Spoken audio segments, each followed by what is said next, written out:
Halo,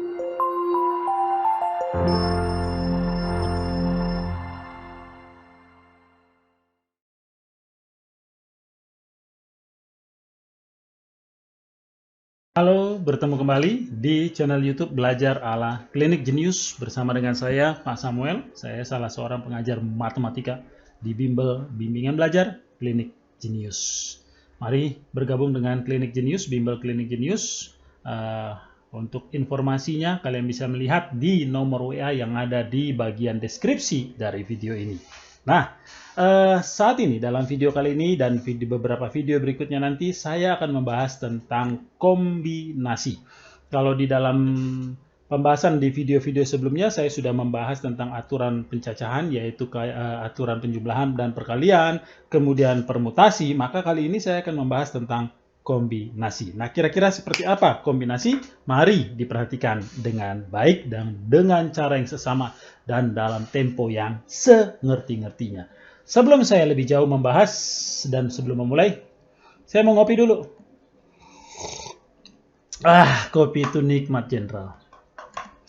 Saya suka kopi, tapi buat kalian yang suka kopi juga, jangan mengkonsumsi kopi lebih dari 2 gelas dalam satu hari. Cukup 1 atau 2 gelas supaya nggak kena lambung. Ya, kita bukan mau membahas kopi kali ini. Seperti yang tadi saya katakan, kita akan membahas tentang kombinasi. Nah, sekarang apa yang dimaksud dengan kombinasi? Jadi kalau kombinasi itu sering dibahasakan atau disampaikan atau diucapkan pada keseharian, kombinasi ini dengan itu, kombinasi anu dengan ani, seperti itu. Dan memang lebih sering orang menyebutkan kombinasi daripada permutasi. Nah, saya sudah menjelaskan apa itu kombinasi sebenarnya dan apa perbedaan permutasi dengan kombinasi di video sebelumnya, yaitu pada video pembahasan tentang permutasi. Tapi nggak apa-apalah, untuk di video ini saya ulangi kembali supaya buat kalian yang belum sempat memutar video tentang permutasi, kalian bisa memahaminya juga di sini.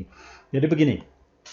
Permutasi, baik permutasi maupun kombinasi itu sebenarnya adalah pemilihan cara ketika ingin menyusun beberapa objek. Sebenarnya begitu ya. Jadi kita memilih sekian dari sekian. Itu kita bicara tentang permutasi dan kombinasi. Cuman ada perbedaannya antara permutasi dan kombinasi. Saya jelaskan di sini. Bahwa kalau yang disebutkan, ya saya tuliskan dulu permutasi. Permutasi itu apa ya? Nah, permutasi itu adalah pemilihan cara dia memperhatikan. Jadi saya buat tanda plus, itu artinya memperhatikan.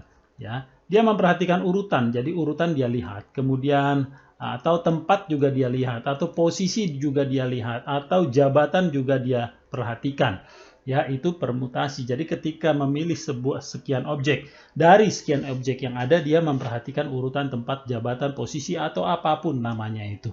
Ya, sedangkan kalau pada kombinasi, ya, dia tidak memperhatikan urutan. Ya, dia tidak memperhatikan urutan, dia juga tidak memperhatikan tempat, dia juga tidak memperhatikan jabatan. Kira-kira seperti itu. Ya, perbedaan antara permutasi dan kombinasi.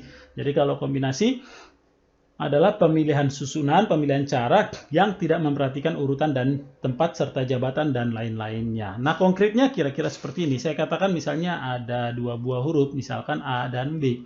Ya, A dan B. Bahwa dalam permutasi ketika kita mau menyusun susunan dari 2 huruf A dan B ini, bahwa susunan AB dengan BA itu nggak sama kalau dalam permutasi. Karena kalau AB, A duluan baru B. Kalau BA, B duluan baru A. Itulah yang dimaksud, itu kalau pada permutasi.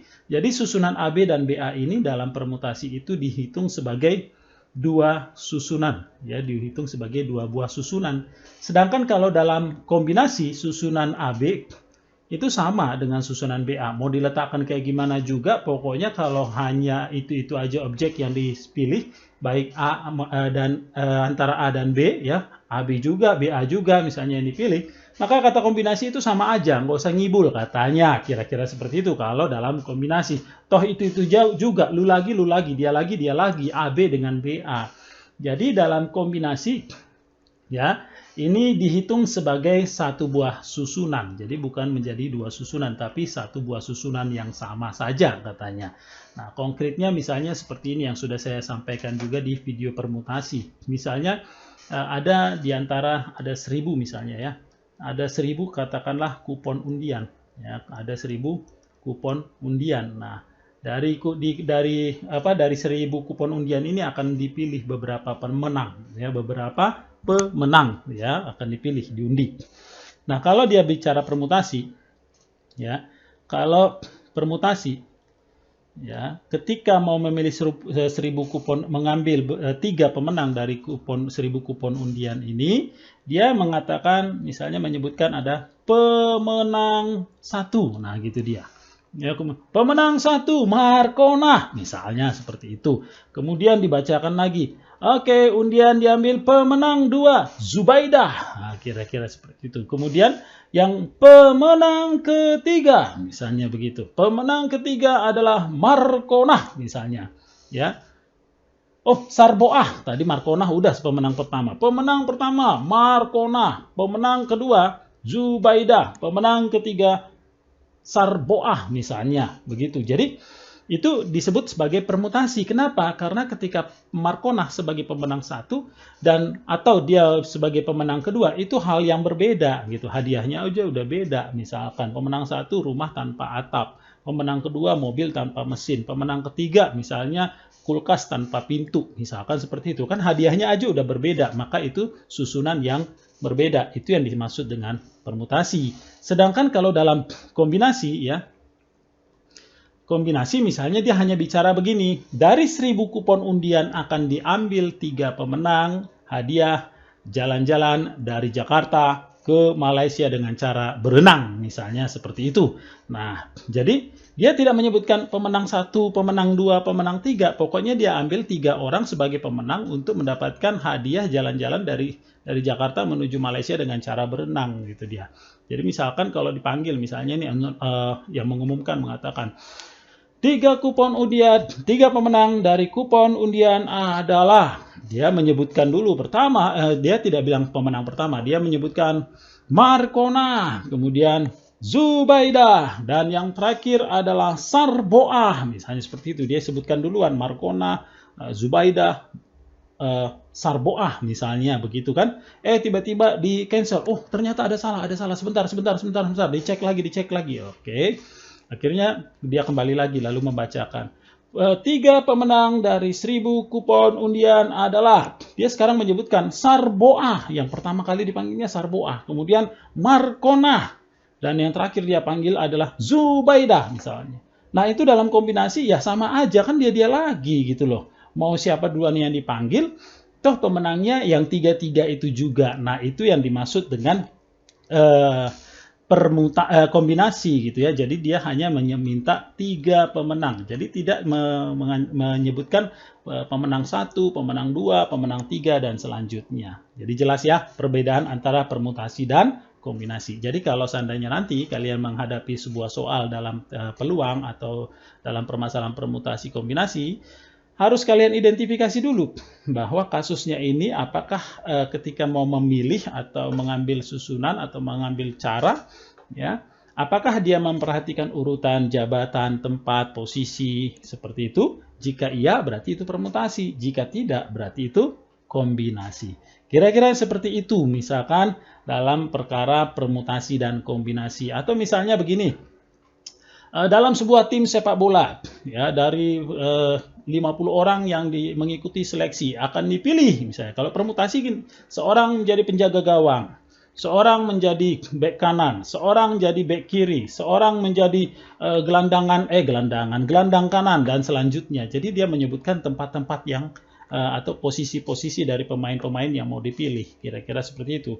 Tapi kalau kombinasi, misalnya dengan kasus yang sama, ada 50 pemain yang mengikuti seleksi dalam sebuah tim sepak bola. Lalu akan dicari 11 pemain inti untuk mengisi tim inti dari tim sepak bola tersebut. Jadi dia tidak bicara posisinya, tempatnya, mau bicara gelandang atau siapa, pokoknya dia nggak bicarakan seperti itu. Maka itu yang disebut sebagai kombinasi. Clear ya perbedaan antara kombinasi dan permutasi.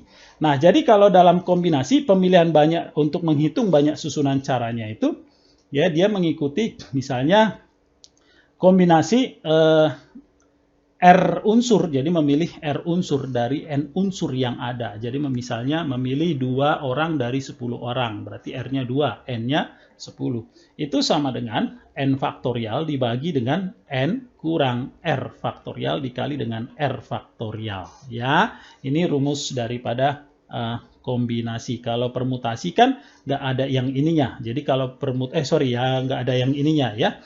Kalau permutasi hanya N faktorial dibagi dengan N kurang R faktorial. Kira-kira seperti itu. Oke, supaya lebih jelas dan supaya terlatih tentang kombinasi ini, mari kita lihat beberapa contoh soal berikut ini. Ya, kita mulai dari contoh soal yang pertama. Ya, tetap stay tune ya. Jangan lupa di subscribe channel YouTube ini. Kalau sudah subscribe, jangan lupa juga untuk menyalakan lonceng notifikasi. Karena kami akan selalu mengupdate soal-soal, mengupload video-video terbaru yang mungkin bermanfaat bagi kalian. Jadi supaya jangan ketinggalan info. Yuk kita lihat soal berikut ini. Oke, dari soal ini, dari 12 orang siswa, calon pengurus kelas akan dipilih 3 orang menjadi pengurus. Banyak susunan pengurus yang mungkin dibentuk adalah. Jadi ini perkara kombinasi, bukan gara-gara kita sedang membahas kombinasi. Tetapi kenapa? Karena di sini dia akan memilih 3 orang pengurus. Dia tidak menyebutkan pengurusnya jadi apa, ya, pengurus apa, misalnya ketua, wakil ketua, sekretaris, seperti itu. Tapi kalau seandainya soal ini mengatakan akan dipilih 3 orang menjadi pengurus, seorang menjadi ketua, seorang menjadi wakil ketua, seorang menjadi sekretaris, berarti itu sudah permasalahan permutasi. Tapi di sini dia tidak menyebutkan posisi-posisi atau jabatan dari pengurus tersebut. Dia hanya mengatakan 3 orang menjadi pengurus. Artinya, ya, R-nya atau yang mau dipilih itu adalah 3 dari N-nya adalah 12 orang. Maka banyak susunannya nanti adalah kombinasi 3 dari 12 sama dengan 12 faktorial dibagi dengan 12 kurang 3 yaitu 9 faktorial dikali dengan 3 faktorial. Ya, 12 faktorial itu 12 kali 11 kali 10 kali 9 faktorial dibagi dengan 9 faktorial kali 3 faktorial. Nah, 9 faktorial bisa kita coret. Maka kita dapatkan 12 kali 11 kali 10 dibagi 3 faktorial, yaitu 3 kali 2 kali 1. Nah, kalau dicoret, ini berarti dicoret ya, ini 6, 12 bagi 6, 2. Berarti 2 kali 11 kali 10. Maka sama dengan 220 susunan pengurus yang mungkin dibentuk dari 12 orang yang mau dipilih yaitu 3 orang. Kira-kira seperti itu kombinasi ya. Semakin paham ya permasalahan atau apa yang dimaksud dengan kombinasi. Yuk kita lihat soal yang kedua biar makin paham lagi. Tetap stay tune di channel YouTube Belajar ala Klinik Jenius ini. Jangan kemana-mana. Oke, soal yang kedua. Wah, apa nih soalnya? Ngopi dulu yuk. Kopi itu nikmat, Jenderal. Ayo kita lihat soal yang berikut ini. Seorang siswa diminta mengerjakan 10 dari 15 soal yang tersedia. Tetapi soal nomor 1 sampai nomor 5 harus dia kerjakan. Wajib, tidak boleh, tidak.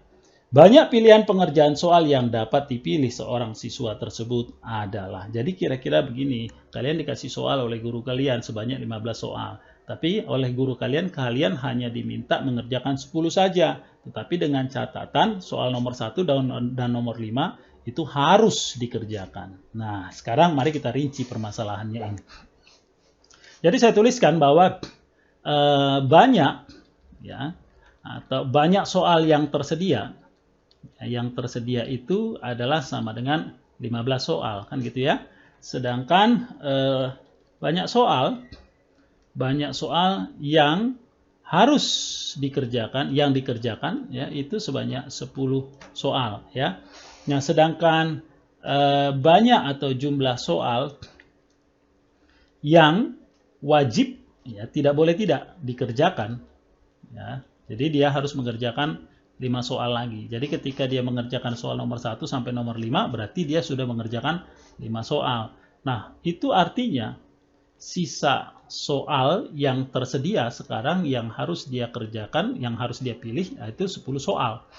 Ya, sisanya karena dia sudah mengerjakan 5 soal yaitu soal nomor 1 sampai dengan nomor 5. Kemudian sisa soal, ya, sisa soal yang harus dikerjakan atau yang dikerjakan, ya, yang harus dia kerjakan itu sebanyak 5 soal lagi karena dia sudah mengerjakan 5 soal, yaitu soal nomor 1 sampai dengan nomor 5. Berarti sisanya berapa lagi yang harus dia kerjakan? 5 lagi. Sebab dia diminta mengerjakan 10 soal, ya. Nah, kira-kira seperti itu. Maka sekarang, ya, banyak cara atau banyak pilihan caranya itu tentu adalah memilih 5 dari 10 soal karena dia harus mengerjakan 5 lagi soal. Nah, yang tersedia 10, berarti itu sama saja dengan kombinasi 5 dari 10. Dia mengerjakan 5 lagi dari 10 yang tersisa soalnya, ya. Maka ini sama dengan 10 faktorial dibagi dengan 5 faktorial dikali dengan 5 faktorial sesuai dengan rumus daripada kombinasi, ya. Jadi ini 10 faktorial ke 5 faktorial itu kita buat jadi 10 kali 9 kali 8 kali 7 kali 6 kali 5 faktorial dibagi dengan ini 5 faktorial kali 5 faktorial. Maka ini tewas. Ya. Lalu kita lanjutkan. Maka tinggal 10 kali 9 kali 8 kali 7 kali 6 dibagi dengan masih ada di sini 5 faktorial. Berarti 5 kali 4 kali 3 kali 2 kali 1. 5 kali 2 10 berarti tewas dengan ini, ya.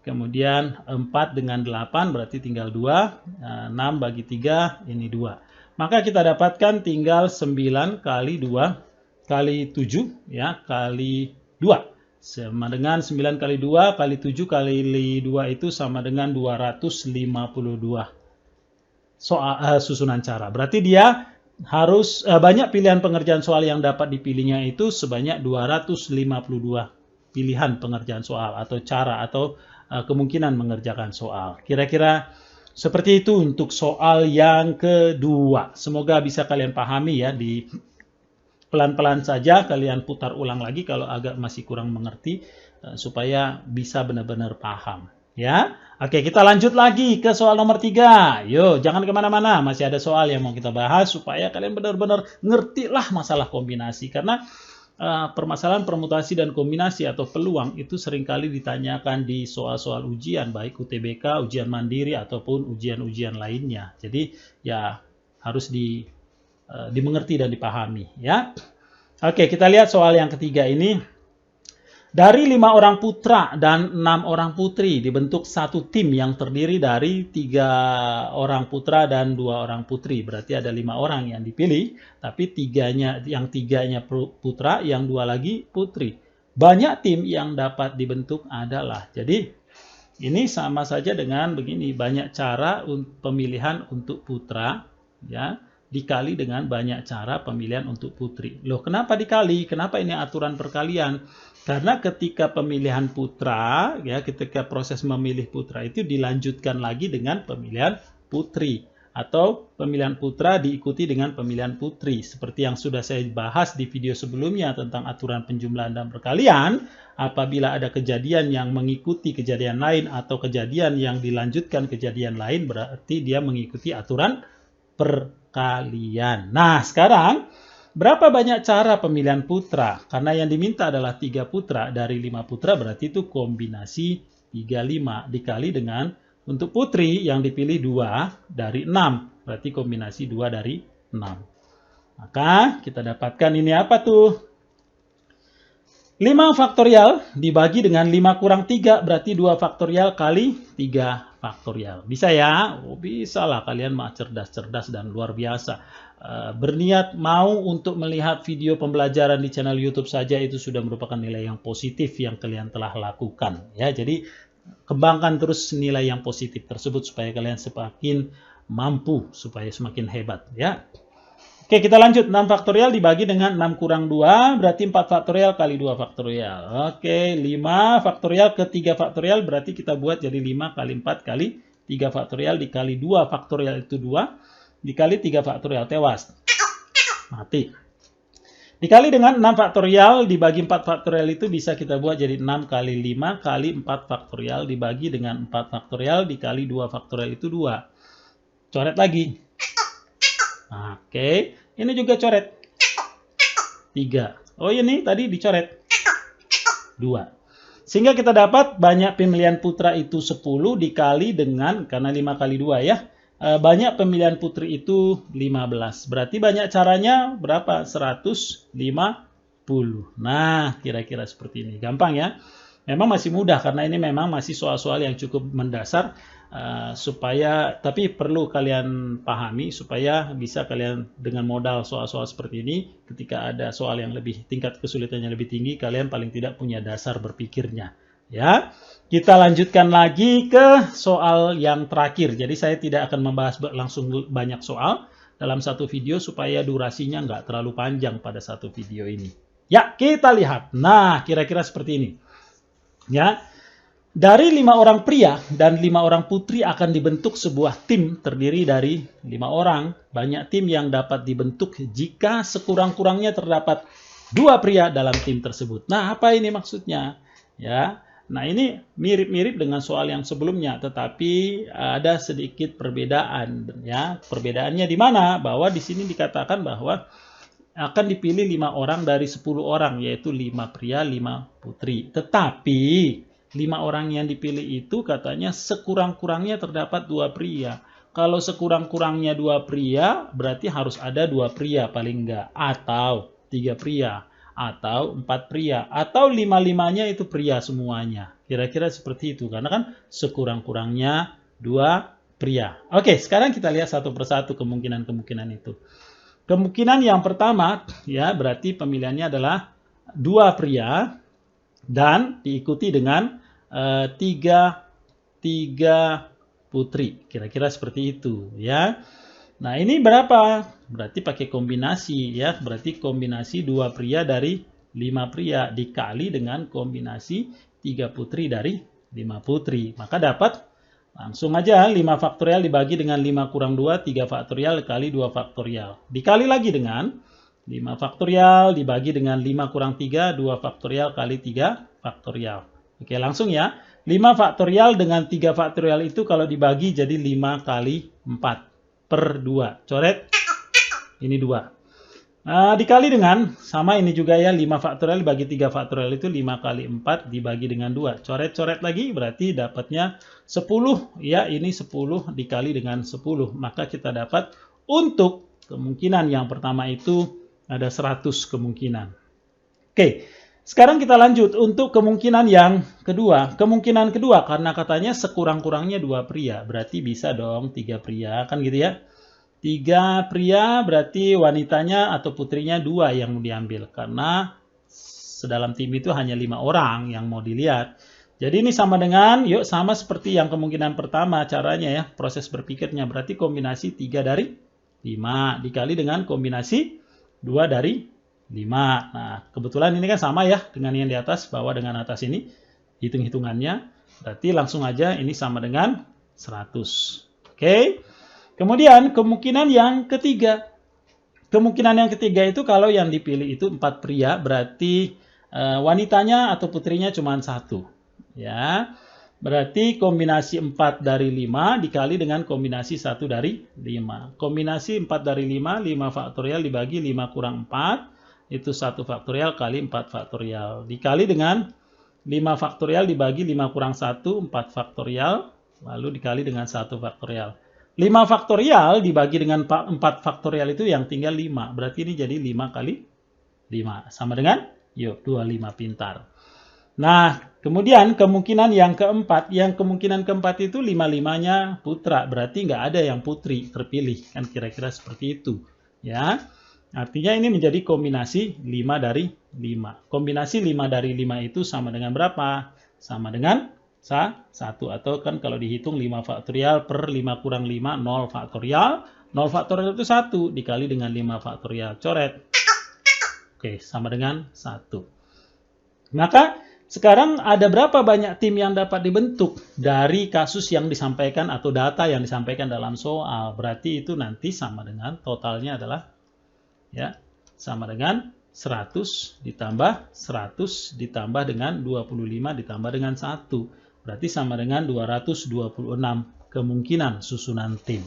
Pak, kenapa ditambah? Kenapa nggak dikali? Karena kemungkinan 1, kemungkinan 2, kemungkinan 3, dan kemungkinan 4 itu tidak saling mengikuti. Artinya begini, mana yang terjadi, mana yang mau diambil? Kemungkinan 1 sajakah? Atau kemungkinan 2 sajakah? Atau kemungkinan 3 sajakah? Atau kemungkinan 4 sajakah? Jadi, bukan kemungkinan 1 diikuti dengan kemungkinan 2. Bukan kemungkinan 1 dilanjutkan dengan kemungkinan 2. Jadi, sifatnya hanya pilihan.